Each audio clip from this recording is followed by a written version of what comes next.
میری طرف سے میرے بزرگوں کو، بھائیوں کو، بہنوں کو اور بچوں کو سلام قبول ہو۔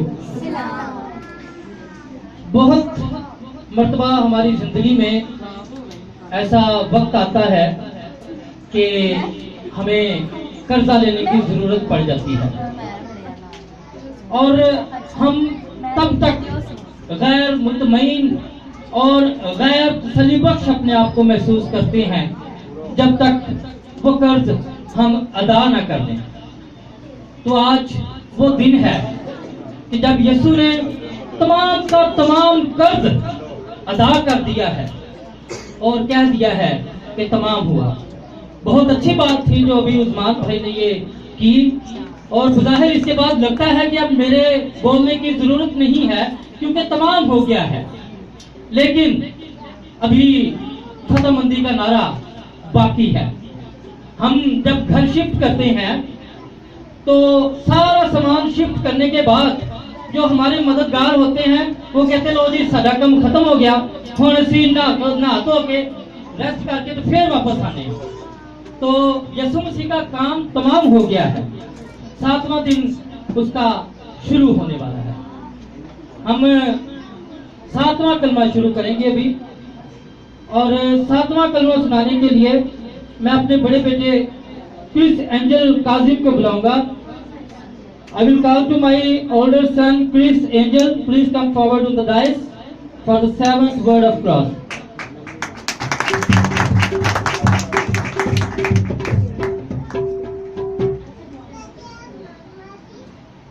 Father, into your hands I put my spirit. اے باپ میں اپنی روح تیرے ہاتھوں میں سونپتا ہوں۔ جی، یہ ہمارا 7واں کلمہ ہے جو یسوع مسیح نے اپنی زمینی زندگی کے اختتام پر صلیب پر اپنی زبان مبارک سے ادا کیا۔ اے باپ میں اپنی روح تیرے ہاتھوں میں سونپتا ہوں۔ Father, into your hand I command my spirit. Pater, isterasu paradithamae pae nima hu. یہ وہ کلمہ جس کے بعد لگتا ہے کہ تمام زمین، تمام کائنات ایک دم سے لرز اٹھی۔ یہ وہ پکار کہ زمین بھی اپنے آپ کو قائم نہیں رکھ سکی اور لرز اٹھی، قبریں کھل گئی اس کی یہ پکار سن کر۔ لیکن ہم اس کی کچھ پچھلی آیات سے، بائبل مجھے دیجیے گا، پچھلی آیات سے اس کی تفسیر ہم شروع کریں گے۔ 44ویں آیت سے ہم اس کی تفسیر شروع کریں گے۔ لوکا کی معرفت لکھی گئی انجیل، اس کا 23واں باب اور اس کی 44ویں آیت سے لے کر 46ویں آیت تک ہم اس کو تلاوت کریں گے۔ Anybody can read this verse for me? لوکا کی معرفت لکھی گئی انجیل، اس کا 23واں باب 44ویں آیت سے لے کر 46ویں آیت تک۔ چلے میں خود ہی اسٹڈی کر دیتا ہوں۔ ہلیلویا۔ پھر دوپہر کے قریب سے تیسرے پہر تک تمام ملک میں اندھیرا چھایا رہا اور سورج کی روشنی جاتی رہی اور مقدس کا پردہ پیٹ سے پھٹ گیا۔ پھر یسوع نے بڑی آواز سے پکار کر کہا، آئے باپ میں اپنی روح تیرے ہاتھوں میں سونپتا ہوں، اور یہ کہہ کر دم دے دیا۔ یہ ماجرا دیکھ کر صوبادار نے خدا کی تمجید کی اور کہا، بے شک یہ آدمی راست باز تھا۔ اور جتنے لوگ اس نظارہ کو آئے تھے یہ ماجرا دیکھ کر چھاتی پیٹتے ہوئے لوٹ گئے۔ تھینک یو، شکریہ۔ ڈاکٹر لوکا نے اپنے رسالے میں اپنی خوشخبری میں 2 کلمات کو کوٹ کیا، ایک پہلے کلمے کو اور ایک 7ویں کلمے کو.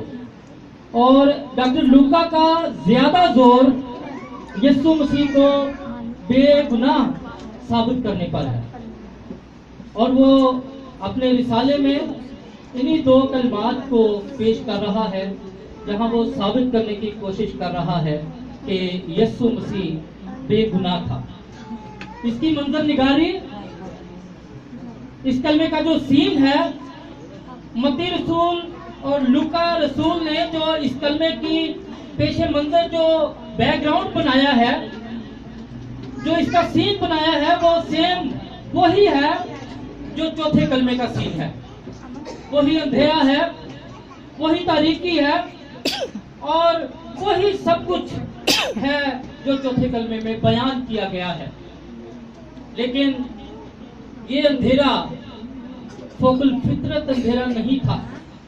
ہم سب جانتے ہیں کہ 12 بجے سے لے کر 3 بجے کا وقت شکر دوپہر کا وقت ہوتا ہے، بھرپور دھوپ کا وقت ہوتا ہے، اور اس وقت ایک دم سے اندھیرا ہو جانا، جس کو یونانی میں سکوتیا کہا گیا ہے.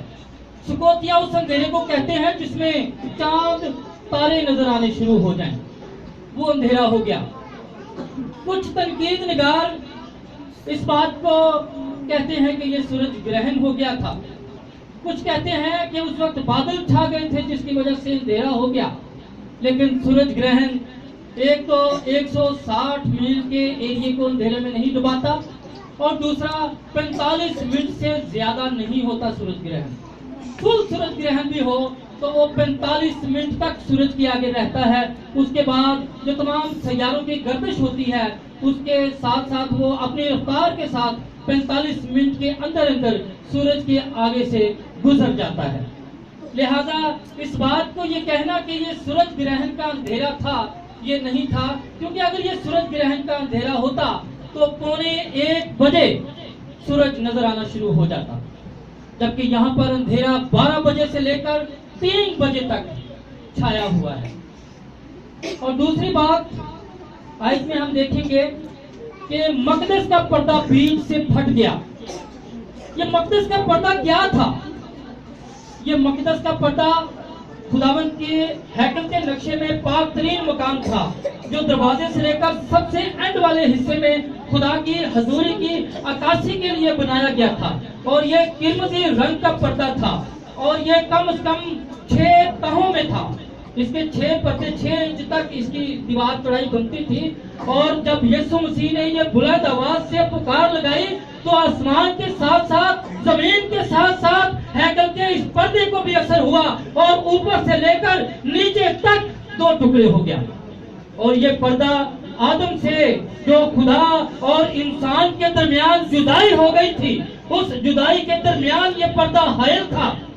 انسان کو خدا سے ملانے کے لیے اس پردے کا بیچ میں سے ہٹ جانا ضروری تھا.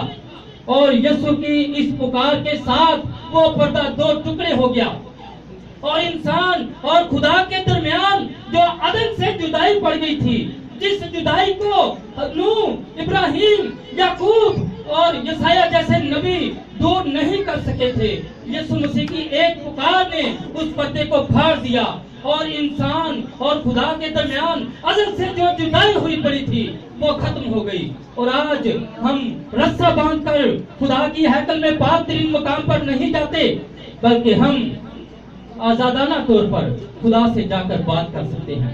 آج ہمارے اور خدا کے درمیان وہ دیوار موجود نہیں ہے. آج ہر کوئی آزادانہ طور پر خود اپنی فریادیں، اپنی مددیں، اپنی التجائیں لے کر خدا کے حضور میں جا سکتا ہے. آج خدا ہر ایک کو اپنے گھر میں آنے کی دعوت دیتا ہے. اس سے اگلی آیت، پھر یسوع نے بڑی آواز سے پکار کر کہا. بڑی آواز کے لیے یونانی میں لفظ ہے فونے میگالے. جیسے میگا پروجیکٹ ہم کنسٹرکشن ورک میں استعمال کرتے ہیں کہ میگا بہت اونچا پروجیکٹ ہے، یا ہم ریڈیو کی آواز کو ایک دم کھول دیتے ہیں تو فونے میگالے، خدا کی بلند آواز سے خدا نے پکارا، فونے میگالے. اے باپ، اے باپ. اس نے 7 کلمات میں 3 بار خدا کو مخاطب کیا. 7 کلمات میں اس نے 3 بار خدا کو مخاطب کیا، جن میں سے 2 بار اس نے باپ کہا اور 1 بار خدا کہا۔